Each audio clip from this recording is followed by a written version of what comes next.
이쪽에도 불 좀 켜주시고.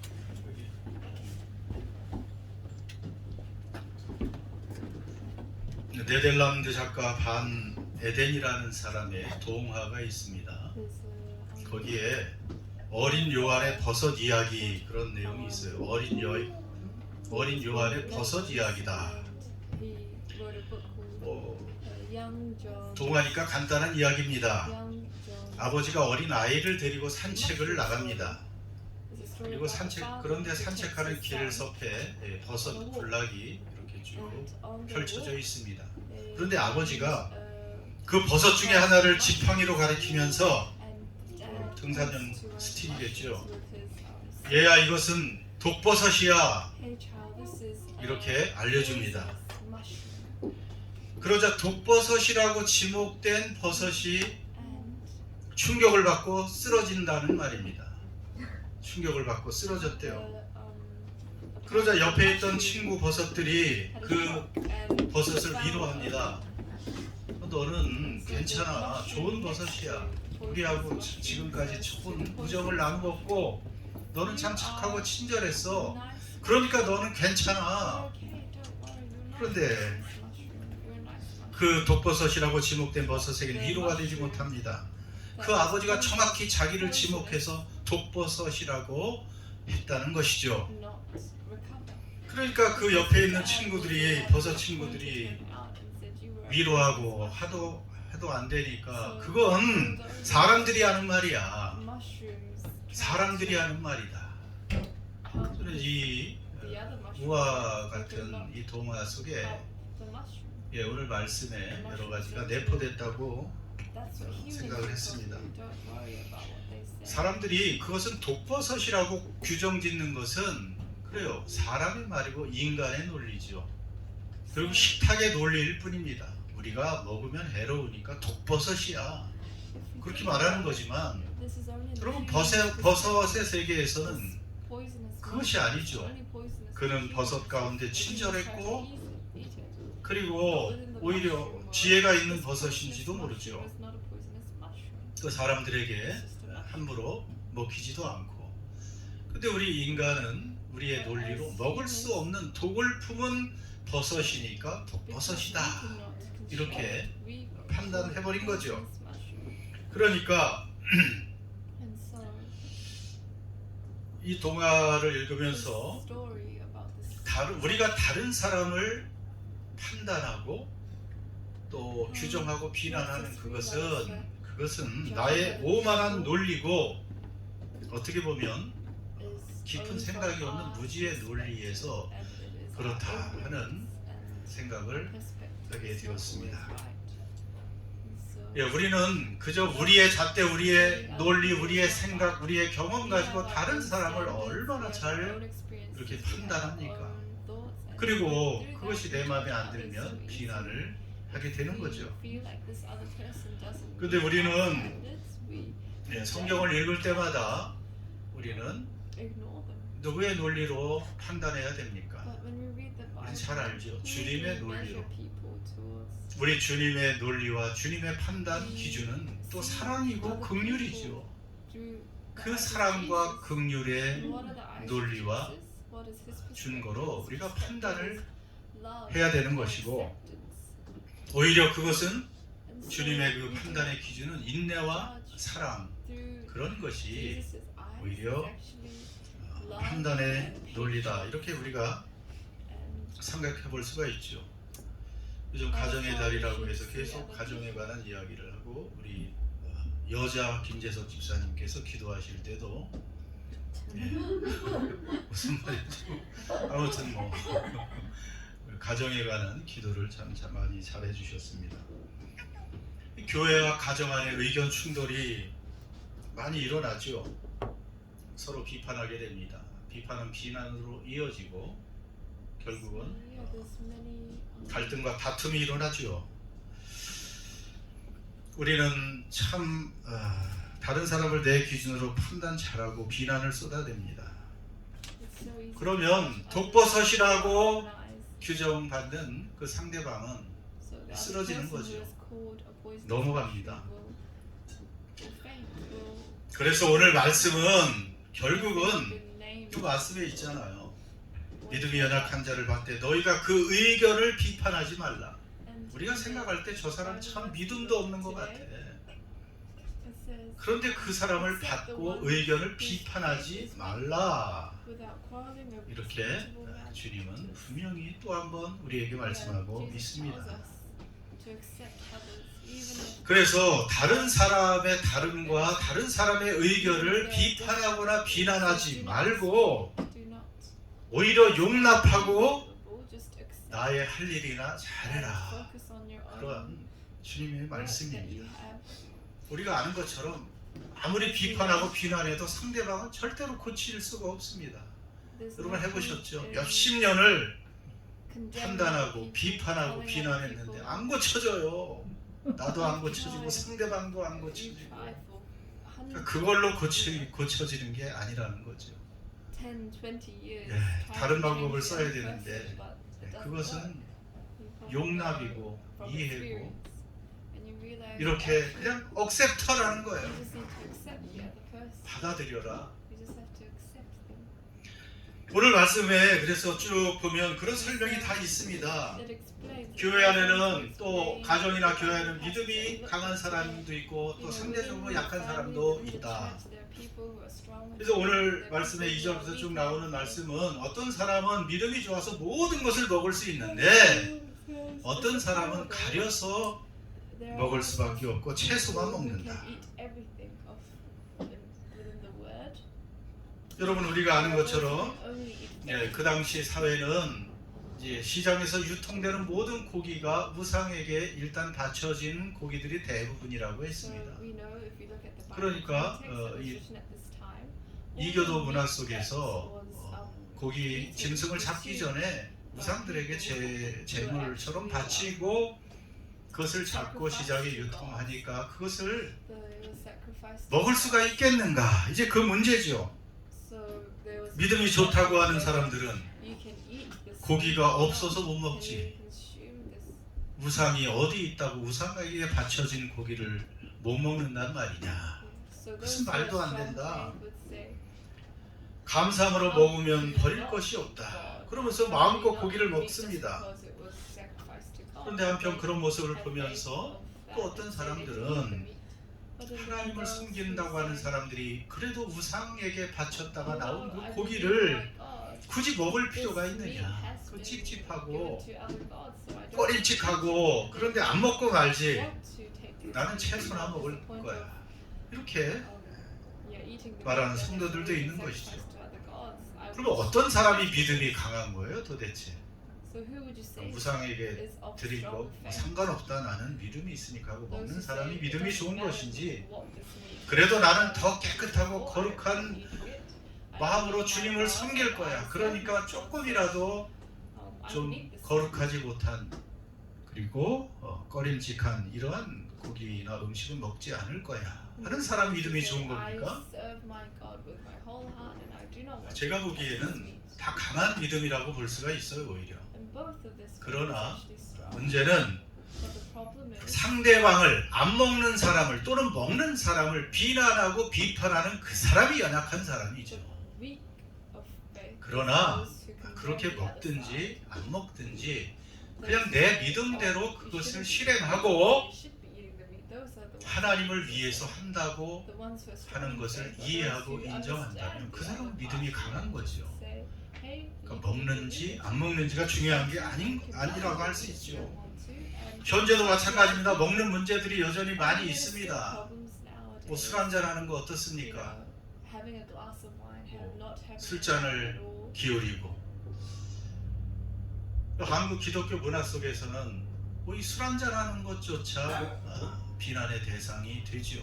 술을 먹지 않아야 경건한 믿음의 사람들이고 술을 먹으면 조금 믿음에 문제가 있는 사람이다 이렇게 이제 생각하는 기독교 문화가 정착되어 있습니다. 그러나 우리가 아는 것처럼 뉴질랜드나 서양에서는 뭐 술 한두 잔 하는 거 절제할 수만 있다면 그 음식의 일부로 먹기 때문에 아무런 믿음과 관계가 없는 것이다. 그러면서 술을 잘 마시죠. 그러면 술을 먹는 사람이 안 먹는 사람을 못 먹는 사람을 비난할 것도 없고 또 내 기준에 의해서 술을 먹지 않겠다고 결단했다면 그냥 안 먹으면 되는 거지. 또 술 한두 잔 드시는 분들을 또 비난하고 믿음이 없다고 판단하는 것은 그것도 하지 말라는 오늘 주님의 말씀이라고 우리가 알 수가 있습니다. 요즘에 또 채식주의자들도 많이 있죠.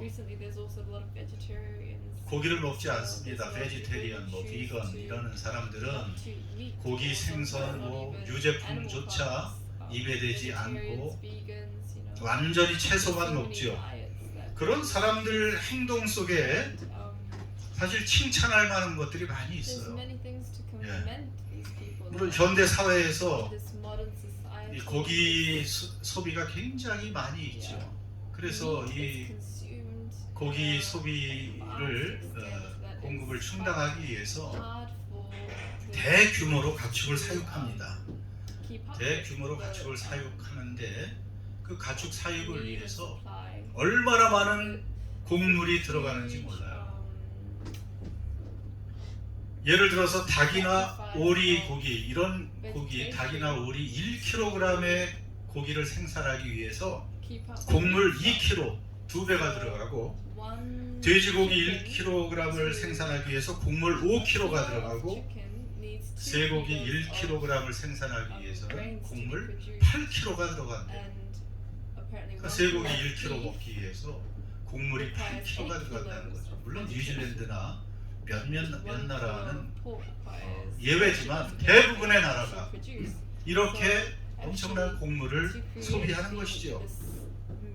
사료용 곡물 수요가 늘어나면 결과적으로 곡물 가격이 늘어나고 이 세상의 빈곤층의 수많은 사람들이 굶주려 죽어간다는 것입니다.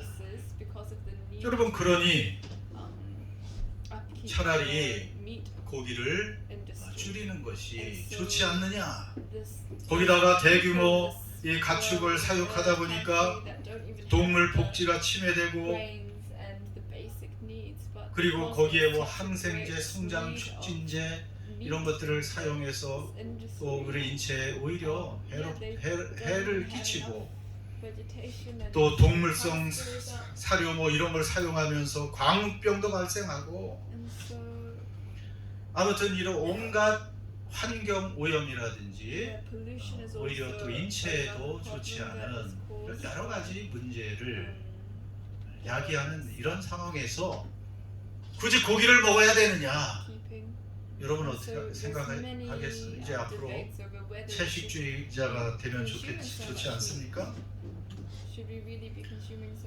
그러나 이 고기 맛을 아는 사람이 고기 맛을 아는 참 우리들은 쉽지 않습니다.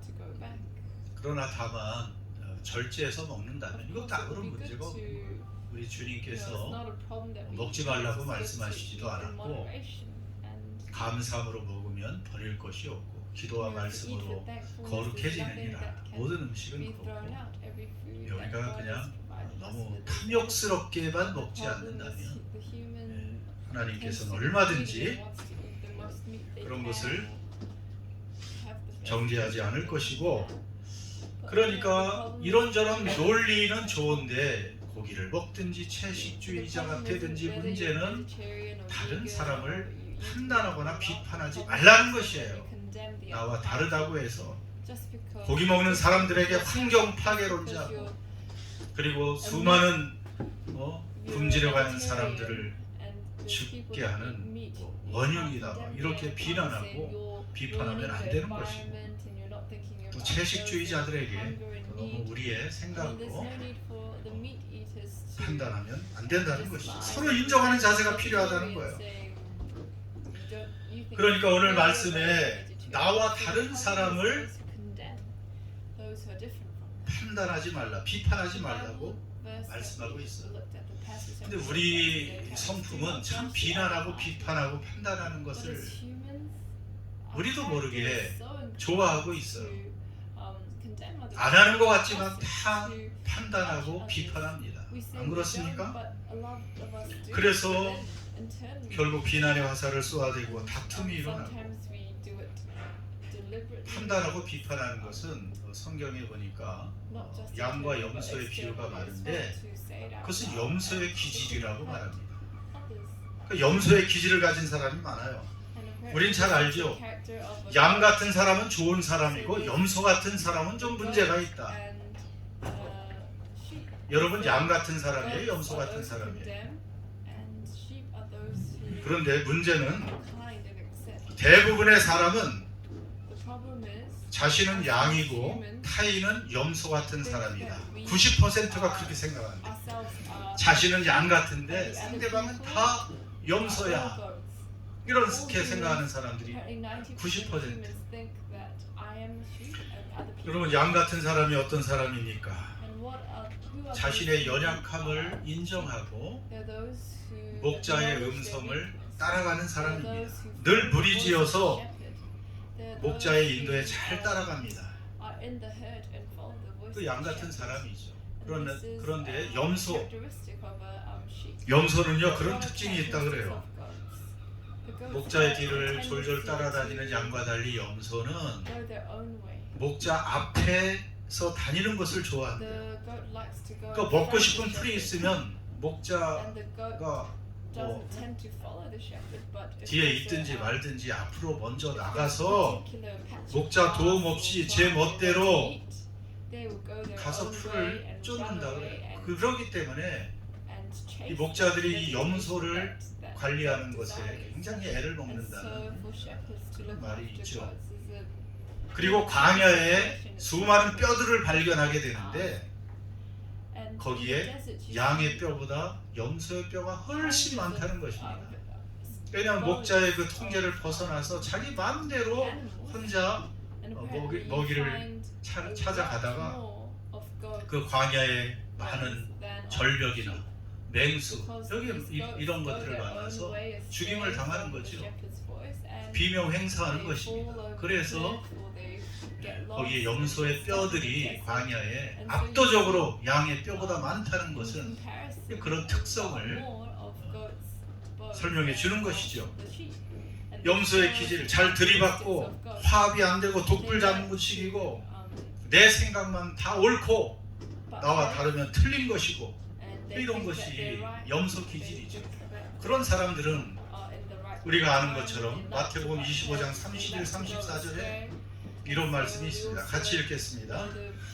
인자가 자기 영광으로 모든 천사와 함께 올 때에 자기 영광의 보좌에 앉으리니 모든 민족을 그 앞에 모으고 각각 구분하기를 목자가 양과 염소를 구분하는 것 같이 하여 양은 그 오른편에 염소는 왼편에 두리라. 그때 임금이 그 오른편에 있는 자들에게 이르시되 내 아버지께 복받을 자들이여 나와 창세로부터 너희를 위하여 예비된 나라를 상속받으라. 마지막 심판에 왼편과 오른편으로 사람을 구분하는데 오른편에 있는 자들에게는 영원한 복을 받으라. 주님이 그렇게 말씀하시네요. 오른편에 있는 사람은 양입니까? 염소입니까? 양은 그 오른편이에요. 그래서 양 같은 것이 굉장히 중요해요. 이 성품의 변화. 반대로 왼편에 있는 자들에게 이르시되 저주를 받은 자들아 나를 떠나 마귀와 그 사자들을 위하여 예비된 영원한 불에 들어가라.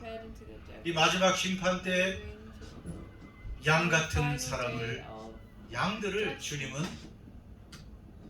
그의 오른편에 그리고 염소는 왼편에 두시고 영원한 복과 영원한 저주로 그렇게 구분하신다는 심판하신다는 말씀을 보면 여러분 우리가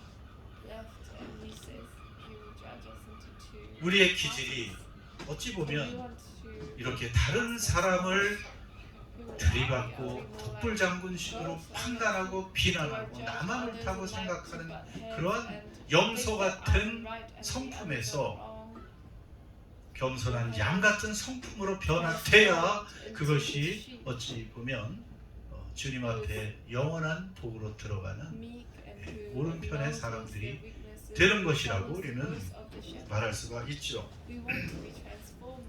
그러니까 우리가 할 일은 서로 비판하지 말고 1절에 있는 것처럼 비판하지 말고 그리고 받으라. 너희가 받으라.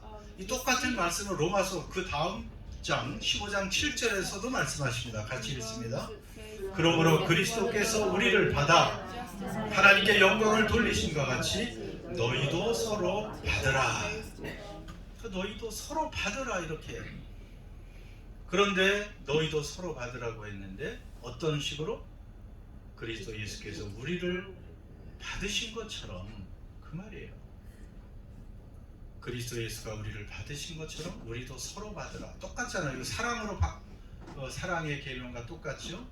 그리스도께서 우리를 사랑하신 것처럼 너희도 서로 사랑하라. 그거 똑같은 말이에요. 결국은. 근데 우리는 참 이게 쉽지 않아요. 여러분 절도범과 강도범, 그냥 이 물건을 훔친 사람과 강도, 무기를 들고 칼을 들고 절도하는 이 사람 중에 누가 간이 더 크다고 생각해요? 이 교도소에서 서로 싸운대요. 절도범과 강도범이. 누가 더 간이 큰 사람 같아요? 김재덕 집사님이 답을 아는 것 같아요. 절도범이 간이 커요? 강도범이 간이 커요? 왜 절도범이 커?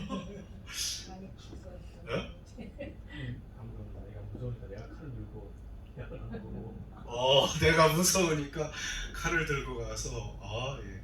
아주 하여튼 우리 성도 은혜나눔교 성도들은 너무 똑똑해서 탈이야. 예, 맞아요. 예, 대부분의 사람들은 강도가 더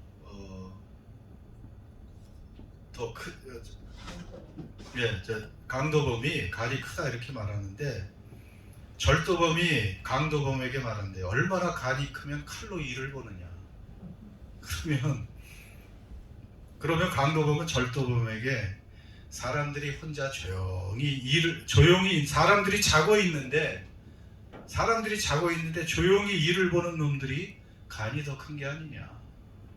또 이런 논리로 얘기를 합니다. 그러니까 거기서 거기죠. 절도범이나 강도범이나 우리가 보기엔 어떻게 그렇게 간이 커서 그런 칼을 들고 또는 몰래 그렇게 일을 보나 그렇게 생각을 하겠죠. 그러니까 다 우리는 거기서 거기라는 것이죠. 오늘 말씀처럼 우리가 판단하지 않고 비난하지 않을 수 있는 그러한 힘과 능력은 이 말씀에서 받을 수 있는 거예요. 우리는 주님께서 먼저 나를 받아주셨다, 용납해 주셨다. 그 사실을 잊지 말라는 것입니다. 여기 말씀처럼 그리스도께서 나를 받아주셨다는 거예요.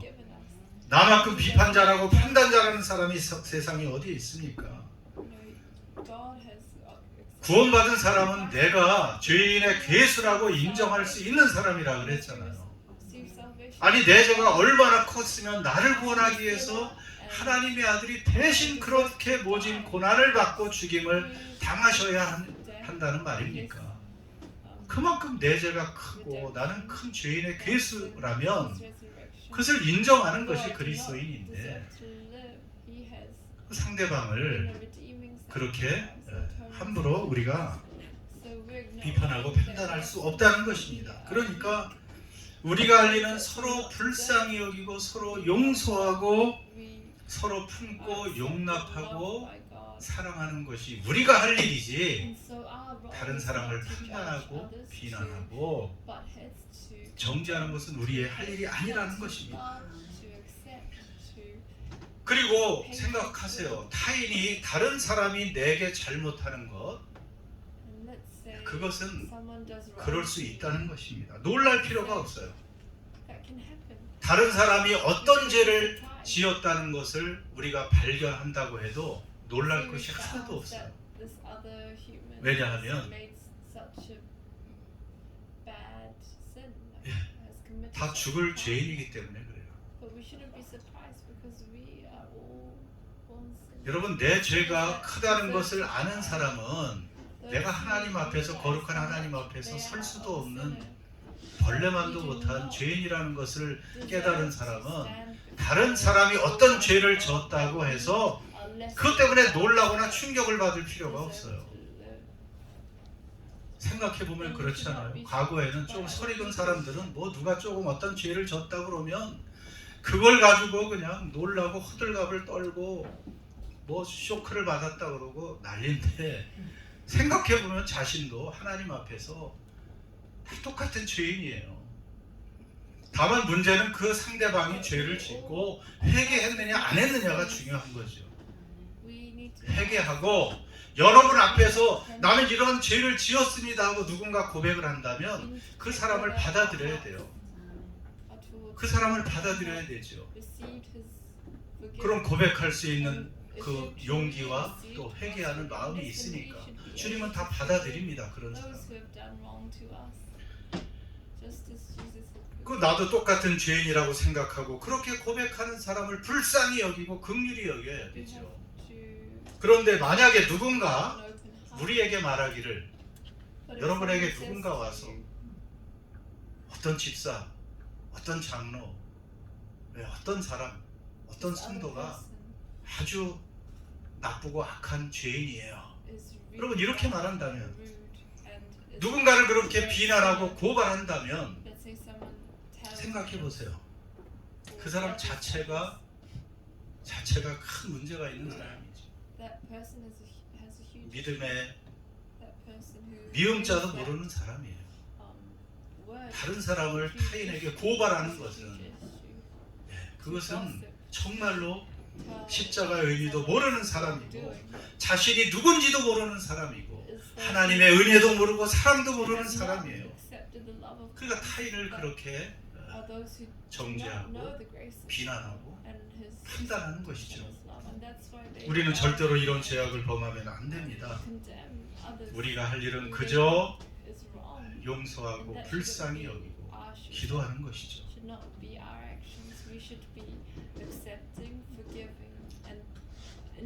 그전에도 얘기한 적이 있는 것 같습니다. 저는 참 예수님의 말씀, 나보다 남을 더 낮게 여기라, 더 좋은 사람으로 여기라, 그 말씀이 참 이해하기 힘들었어요. 어떻게 나보다 그렇게 그냥 안 좋아 보이고 믿음도 약해 보이고 형편없어 보이는데 어떻게 나보다 남을 더 낮게, 좋게, 훌륭하게 여길까?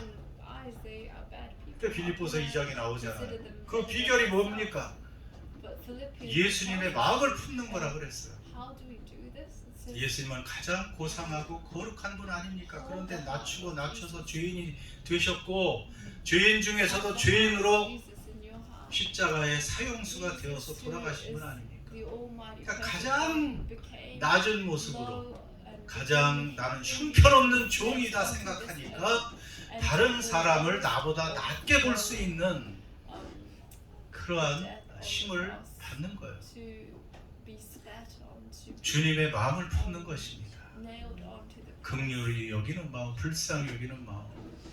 예수님은 온 세상의 죄를 품고 나는 죄덩어리고 죄인의 괴수다, 이렇게 주님이 사실 말씀한 거나 마찬가지예요. 그리고 그러니까 십자가에 그 형벌로 돌아가신 거죠. 그 마음을 우리도 품는다면 저 사람 왜 저래? 이렇게 하지 않고 다른 사람을 나보다 낮게 여길 수 있다는 것이에요. 모든 판단은 누가 합니까? 오직 주님이 하십니다. 모든 심판은 오직 한 분 주님이 하십니다. 우리는 그분의 다 종들입니다. 심판은, 판단은 주인이 하는 거지 종들끼리 하는 게 아니라고 오늘 말씀하고 있습니다. 마지막으로 어떻게 내 마음에 들지 않는 또 나와 많이 다른 그 형제를, 그 자매를 용서하고 용납할 수 있을까? 어떻게 그럴 수 있을까? 여러분, 결국 사랑의 문제라 그랬죠. 사랑의 용서와 용납이 들어갑니다. 사랑의 용서와 용납이 들어가죠. 사랑의 문제예요. 그런데 저는 또 다시 한번 어떤 그 경건 서적을 읽다가 이 말씀이 참 너무 좋았습니다. 사랑은 감정이 아니다. 사랑은 감정이 아니다. 결단이다. 결심입니다.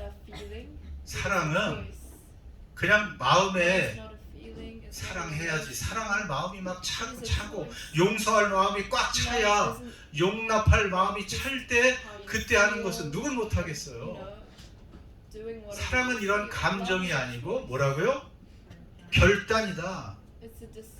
감정이 끌려가지 말라는 거예요.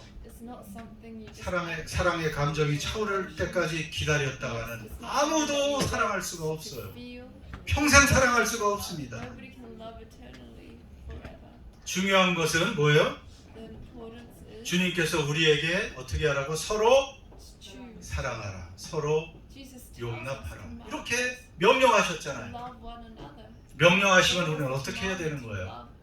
주님의 명령에 순종해야 되죠. 그러니까 내 감정은 하기 싫어도, 사랑하기 싫어도, 내가 용납하기 싫어도 사랑하고 용납하고 받아들이는 그것이 바로 그것이 우리가 할 일이라는 것이죠. 여러분, 용납하고 사랑하는 게 쉽지 않습니다. 용서하는 게 쉽지 않습니다. 나와 다른 사람 받아들이는 거 쉽지 않아요. 정말 넓어야 되죠, 우리가. 그런데 순종해야 되는 거예요. 여러분, 아브라함이, 우리가 계속 요즘에 수요일 예배도 그렇고 아브라함 이야기를 많이 하고 있는데, 하나님이 아브라함에게 네 외아들 이삭을 번제로 바쳐라 하실 때 그 말이 됩니까? 순종하기 쉬울까요? 순종하기 그보다 어려운 게 어디 있어요? 차라리 정말 내 원수를 사랑해라 하는 것보다 더 어려운 거죠. 이건 독자 이삭을 제물로 바치라. 그런데 아브라함은 한마디 하나님 앞에 반항도 없이 또 기도로 묻지도 않고 바로 그 이튿날 새벽에 순종합니다. 아브라함이 순종할 때 하나님은 엄청난 복을 이삭에게도 그리고 후손에게도 허락하시고 약속하셨죠. 그런 것처럼 여러분, 우리도 이렇게 사랑하라, 용납하라, 서로 받으라, 이것이 쉽지 않아도 하나님 말씀이니까 어떻게 해야 된다고요? 순종해야 되는 거예요. 그러니까 사랑과 이런 용서와 용납은 결단이라고 그랬습니다. 그리고 또 한 가지는, 왜? 하나님이 나도 받으셨지만 그 사람도 받으셨다고 그랬잖아요. 하나님도 그를 받으셨으니 어쩌겠습니까? 우리도 받아야죠. 그래서 사랑은 느낌을 쫓아서 자연스럽게 일어날 때 하는 것, 그것은 세상적인 사랑이죠. 그냥 삼류소설의 사랑입니다. 그런 사랑은 금방 쉽고 변덕스럽고 오래가지 않는 사랑인 거 아시잖아요. 그러나 우리가 성경에서 하나님이 말씀하시는 사랑은 이렇게 결단으로 시작하고 인내함으로 유지되고 지혜로 성숙하는 것이다, 이런 말씀입니다. 그러니까 사랑은, 다시 합니다, 결단으로 시작하는 것. 사랑하기로 결단으로 시작하고 인내로 유지가 된대요. 인내해야 그게 또 유지되죠. 그러니까 사랑은 오래 참고, 그 말이 사랑의 정의잖아요. 그리고 지혜로 계속 성숙해 나가는 거예요. 그러니까 사랑은 이렇게 자꾸 커져나가고 넓어져야 됩니다. 그래서 교회도 가정도 여러분 이런 사랑을 배우고 실천하는 것입니다. 그리고 이 사랑을 세상으로 확대하는 것이 교회입니다. 다시 한번 우리 가정이나 우리 교회 공동체가 평화롭고 또 아름다운 하나됨을 유지하기 위해서 이렇게 서로 용납하고 서로 다름을 인정하고 연약함을 참아주는 그런 용납이 있어야 됩니다. 그러한 우리 가정과 교회 되기를 주의 이름으로 축원합니다. 기도합시다.